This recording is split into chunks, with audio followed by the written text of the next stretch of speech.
Craig, surprisingly, considering on this podcast we nickname it the two teams that play a shite game of football derby, it was actually the Edinburgh derby that was the best game of the weekend. A 2-2 draw at Tynecastle.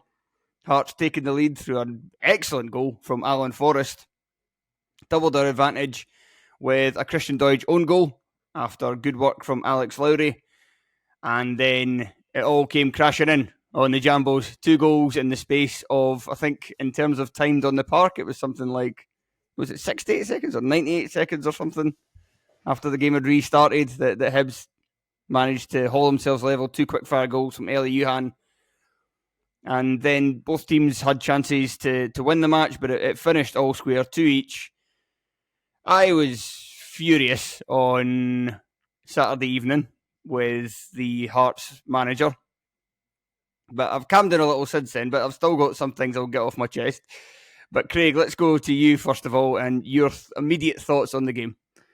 Yeah, so I thought I missed the first 20 minutes or so, but after I was watching it, I think Hearts had just scored when I put it on, and it was a very dominant Hearts performance at that point. It looked like, on a rare occasion in an Edinburgh derby, like one team was streets ahead of the other one in that period of the game, and I thought like Hearts are just kind of going to rack this up. And when they went 2-0 up, I thought, yeah, they've kind of got this here, because usually Hibs are the masters of chucking away leads in these derbies, and Hearts usually, once they get a couple of goals ahead, they usually win 2-1, actually, is how it tends to happen, but they usually win. And so I kind of didn't see much coming from Hibs. I thought it'd been a pretty poor performance from Hibs up to that point. And then what Hibs have on the park is a Maverick, and the Maverick pulled out 2 excellent goals, like excellent in different ways, and there were certainly defensive errors in there as well. But the first finish is really, really good. I mean, he just whacks it, and that in itself is good. And then the second one is much more measured, and it's my favourite thing that happens in football. Is the kind of 2 quick fire goals, as long as it doesn't happen against your team, because it's almost like the opponents haven't even really touched the ball again, and then they're conceding another goal, especially if, as Toby Sibic did, you just boot it straight out the park, basically direct from centre, which is how Hibs got the ball back. But I'm obviously thinking, in my head, I'm thinking Lyndon Dykes and Kenny McLean, but this one was less of interest to me, but it was still, as a neutral, quite good to watch. But after that, the game was so wide open. It was like neither team wanted it to finish 2 each. Somehow, yet it still did, because they were both quite wasteful. I thought the best opening of the game at that point was when Youan fizzed the ball across the box, but he just did it too early from that opening, which was that break. I don't know why Hearts were so committed at that point, but that break probably should have led to a goal, because they had a really great opening there. But that's what you get with Youan as well. His decision making isn't always the best, and even though the ball was a good ball, it was a good ball about a second too early. But yeah, all in all, one of the best Edinburgh derbies I've seen in a long time, and I think it might be a sign that the teams freeze when the cameras are there, so we just need to keep them off the telly and exclusively stuck to the dodgy streams and pay-per-view. Exactly. No more Edinburgh derbies on the telly. Let's let's have them all at 3:00 on a Saturday. That's a dig for those people on Twitter who are just moaning constantly about the Edinburgh derby not being on telly.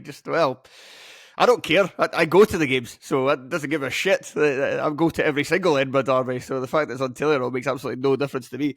Anyway, as you were talking there's 3 things. Basically, you touched upon 3 different things that I wanted to cover. I'll leave my Naismith rant for now. I'll actually start with Hibs. I'll start with Hibs, and I'll start with some of the positives of Naismith. So basically, the way the first half went, I think Nick Montgomery made a mistake in his starting 11 to begin the game. I mean, but the big call that everybody talked about beforehand was Rocky Bashiri in for Paul Hanlon. I think that ended up being fine for Hibs. I don't necessarily agree with it. I think Hanlon it's certainly the safer pair of hands out of the 2. I mean, you could say that in one game, Bashiri's ceiling's quite high, but you never really see many really dominant performances from Rocky Bashiri. He's either pretty good or he's having a nightmare. So I thought that was weird. That one didn't really cost him. What the one I thought did cost him was the one that a lot of fans were calling for, and a lot of Hearts fans were a little bit trepidatious about, which was Christian Doidge coming into the starting 11 to basically add a bit of physicality against a Hearts defence that lacks it. So Frankie Kent, who was signed in the summer as an aggressive defender, but he's still quite slightly built. He's not like kind of the broadest of centre halves. And Kai Rolls, we all know his problems by now. He could be a very good defender at times. His positioning, his anticipation of balls in the penalty area especially is excellent, but he gets pushed around far too much, and you thought him against Doidge, Hibs would be able to feast on that. I think it really just kind of threw Hibs off their game a bit, because Doidge didn't do anything. It was probably his worst performance of the season. Was it a surprise he got taken off and scored the own goal not long before it as well? And then Adam Lafondra came on, and he didn't play a massive part in either goal, but he still played a part. And the part that he plays is just his comfort in drifting out to the wings and creating overloads and allowing those wide players to then attack inside. And that was a crucial part to both their goals. So Montgomery, I don't think, got things right to begin with, but it was a necessary change that had to be made. And Lafondra helped them get back in the game, but obviously Youan is the one that takes the major plaudits there. In terms of what Naismith got right, Hearts didn't really press too high at Hibs, and also for the entirety of the game played with a fairly deep defensive line. I think that was smart enough. You can't have everybody standing at the halfway line and pressing. I said this on, I believe it was one of the shows, I think it was last week, that Hibs are wanting. Hibs have been quite, what's the word? I was going to say aggressive. Aggressive is probably not the word. Quite regimented to the passing it out from the goalkeeper to defenders and making your way up the park that way. Now, in Scottish football, that always tends to raise his eyebrows, and there's a lot of fans who don't really like it, because as soon as you make a mistake, you're basically letting the other team almost in with a shot at goal with nobody really around to stop that from happening. But I could see against Dundee what they were trying to do. They were trying to get it so they could lure Dundee out, and then that means there's a lot more space in behind for the likes of Youan and Boyle, etc. And Lafondra's quick as well, and Vente's quite quick. So they've really got a lot of pace in that attack. And Hearts wouldn't let them do that. Like I say, they kept the changes as well to a back four, which worked, and they kept the majority of them quite deep. Kingsley was the only one really going forward with any sort of regularity. And everything worked. Alex Lowry picking up space in between the Hibs kind of flatter midfield worked very well as well. He was the best player in the park for his 60 minutes. And it was just all going well for the Hearts until it didn't. Yeah, okay. Well, I'll start with, okay, who will rant it first? Don't be Civic or Stephen Naismith. You should mention, I guess, the impact of the injury to Kingsley, which did influence some of this. Now, I thought it was a very amusing passage of play all in, because Kingsley does so well to get back to block that shot, and he's obviously picked up the injury there, and he's down, and it's unlike, if you're watching that Dre Wright, for example, that's what you do when you're injured. Still get up and do the bare minimum, and he heads the ball away, and then Hearts actually go on a break. So even though he's lying down injured in a heap, Hearts keep playing, which I think they probably should do as well. And then it comes up the other end, and Kingsley's back in his feet, clearly absolutely fucked, clearly absolutely done in.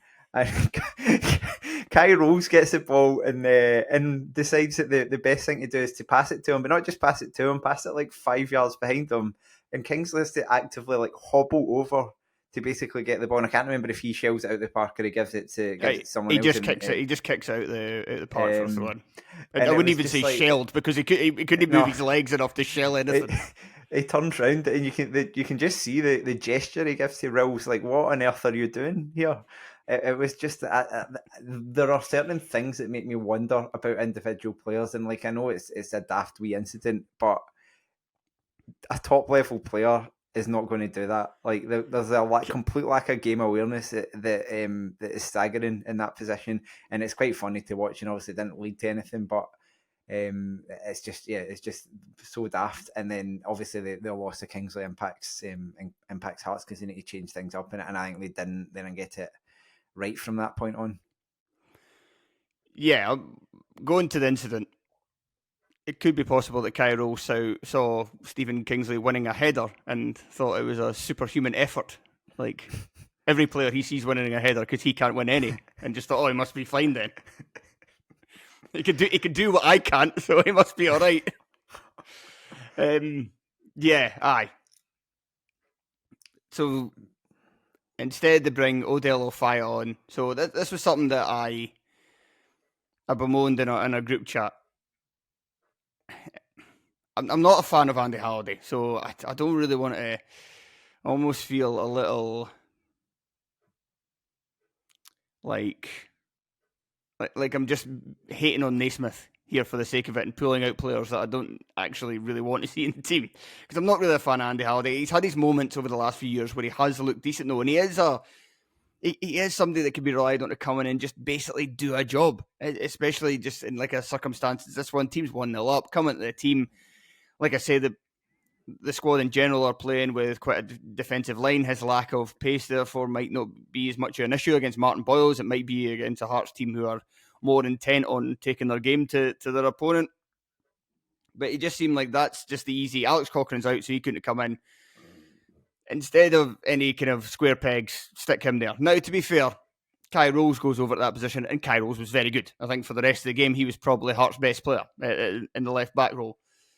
And I suppose you could say as well, to give Nielsen some credit, not to blame him for this, is that That's the first time Hearts fans haven't blamed Nielsen for something. Naismith, to give Naismith his credit, he probably didn't expect a centre half to just be as terrible as Toby Sibbick was. But he is still moving the entire defence around. Instead of if you have Halliday there, or even if you want to just pick Ofaya and put him at left back and say, well, I don't know. I suppose we've seen loads of times through the years in football, right backs go to left back and just be fine. I mean, they're not particularly great because they look a bit uncomfortable, but they could do a job for a match for 60 minutes, whatever. But who knows? Maybe he's seen something in the training. He's like, oh, he can't play there at all. He doesn't know where to stand. He doesn't know, touch, whatever. Has Sibbick not played left back before? Sorry? Has Sibbick not played left back before? He feels like he should be able to. Not that I can remember, but... He feels like the sort of utility player that should have done. Because that's what I thought was going to happen when the sub came on. But so he decides instead to move everybody over one position in the defence, and I mean, it could have worked, but it was Toby Sibbick that had an absolute nightmare, and I suppose it's maybe a bit too harsh to blame Naismith for that. I will get to something that I do blame him for very soon, though. Sibbick. So at first I kind of thought, so you see the first goal, it goes in between his legs, basically. It hits one of his heels and inadvertently just perfectly teed up for Youan to smash it home. And you could say that he's unlucky there because he is trying to get in the way, he just doesn't quite get full contact and it goes through, and it happens quite quick in terms of the pass from Venti, I think it was. However, I watched it again and he's too slow to react to the danger in general. He's too flat-footed. He should know, like, when the pass comes in from Newell, I think it is, to Venti initially, he should be already moving towards Venti in that position. He doesn't. He's too caught on his heels. He's too in his own head. I don't know what he's doing, but he's not reacting as a defender should. He's far too static. And that directly leads to him then getting caught with the ball going through his legs for then Youan to score. The second goal, I mean, you mentioned, and in the meantime, he just punts the ball at the park. And then the second goal, no idea what he's trying to do there. Like, that is just wild defending in that situation.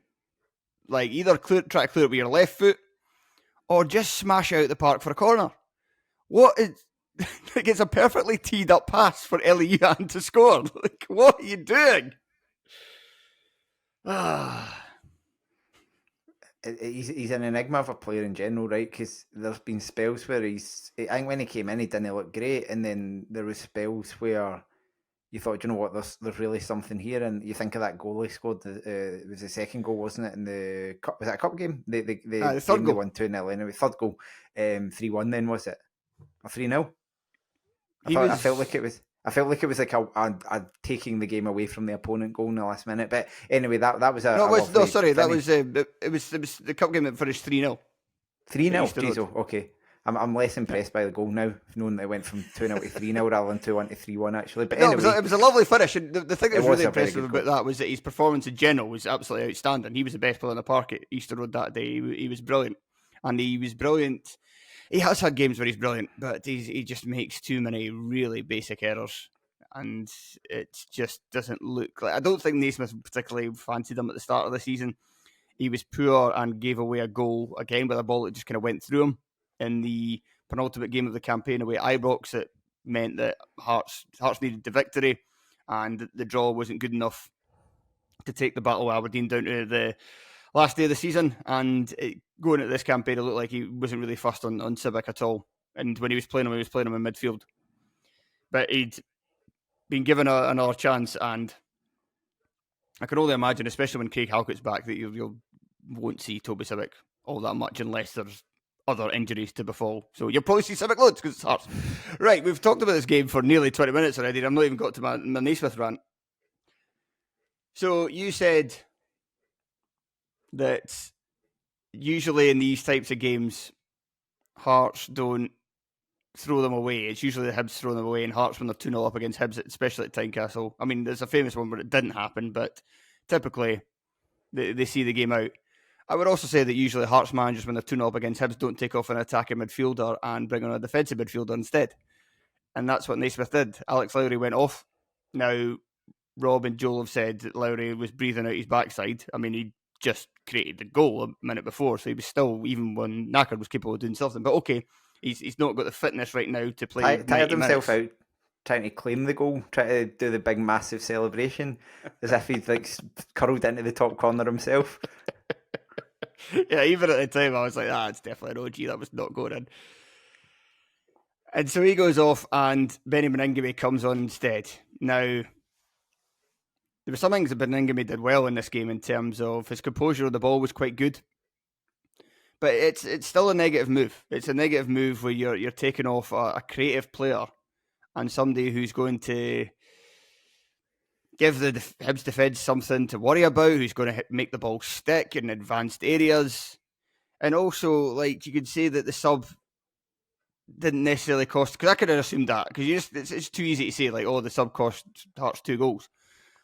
I think it did, actually. Look at the highlights. It did have something to play in the first goal, because Berengame's first just onto the park, and he's trying to do a bit too much in terms of chasing everybody down and trying to press the play, when that's not necessarily what Hearts were doing, and it's not what he's on the park really to do. He's there to kind of shore things up and to add a bit of composure on the ball and to be a stopper and not to just run around in circles and chase after everybody. And I don't know whether, as Neil McCann said on the sports scene highlights, that he was a little leggy when he came to clear the ball, but he did clear it properly. But he was just like the fact that he was running about and stuff, it was just all...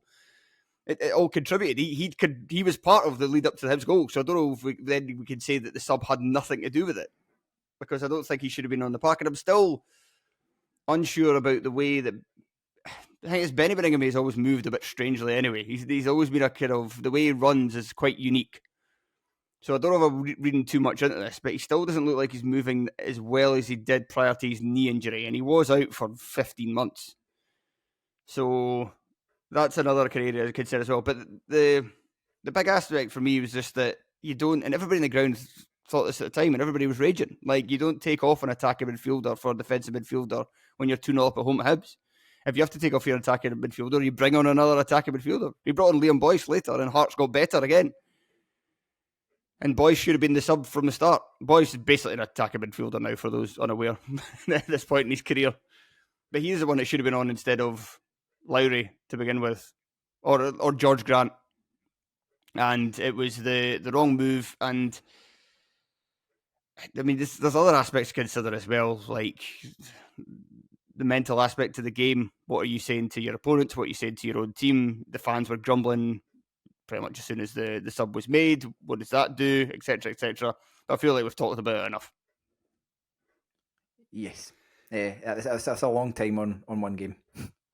Yeah, and just the thing that annoyed me was that Stephen Naismith, when he first got the job, was really kind of putting the boot into Robbie Neilson a lot, due to like whatever. Like Naismith was in the coaching staff and then went down to the B team, and I don't know if there's any resentment for that or whatever, but he was very much talking about how a club like Hearts need to have a style, a sense of identity. They need to go and be attacking teams, and they need to be on the front foot. They need to go be aggressive. They need to do this. They need to do that. And also, they need to be playing more young players, because a club like Hearts should be playing young players. And I'm going to do this and I'm going to do that. Stephen Naismith's teams this season aren't that attacking, and they plays one young player. So it comes across as somebody very disingenuous from the start, and he's not doing enough on the park to win myself over, or many Hearts fans over as well. But yeah, 23 minutes of one game. There we go. It feels like a dead man walking already, which is quite an achievement when he's been in the job, even unofficially been in the job, like 4 months in total. I know he had a caretaker, but I think the club haven't helped him either with the whole shambles around him and McAvoy, because it's so every kind of. I mean, every fan who doesn't get too... Every rational fan, I would say, that's probably the best way to put it. Every rational fan knew exactly what Hearts were doing. I think you can get a bit irrational and say, oh, what's happening with the manager? But, I mean, you know, when you've let the emotion kind of calm down, you know exactly what's going on. Like, it was plainly obvious what was going on and why the club were doing it. But it's just... It fed into, like, a wider culture, and it just kind of permeated through the fan base of... Because you're basically saying this is a manager who is in place who doesn't have the qualifications to be in the job. Now, I tend to think that the coaching badges stuff is maybe a bit. I think it's box ticking. I don't know. Maybe there's a very good reason as to why you need to have coaching badges at the top flight level. That you actually need to have the highest grades. Like, I just think it's a bit, because you've seen Martindale didn't have them for years, and he was doing a fine enough job. But there was. I may be being too of a traditionalist by saying there's plenty of managers from yesteryear that got all right with them. You know, I sound like an old man here. But basically I'm saying I'm not sure how necessary they are. But at the same time, it still just invited so much scrutiny, not just from the wider media, because that doesn't really matter, but that plays into it as well. It was just a kind of question of what are Hearts doing? And the only way for Naismith to properly of beating that away was to be kind of third place right now, or at least, yeah, or possibly we're submitting her. Because the start of the season isn't that bad. And had he been given the job, and if he had his coaching badges, and if he could just be called the manager the entire time, I actually think that the scepticism around him and his role wouldn't be as strong as it is at this moment in time. So he's been let down by the club. It's been a hugely badly handled thing from the start. There are signs there that I think he can be a decent appointment, but it just, like you say, it still feels like dead man walking. Over the next 4 games, Hearts have got Rangers twice, including the Cup semi-final, and Livingston at home. They're very likely to lose all those games against Celtic and Rangers. And if they don't beat Livingston at home, if they get no victories for the next 4 games, the vast, vast majority of fans will want him sacked. And I think they will force the board's hand in that one, similar like they did with Robbie Neilson.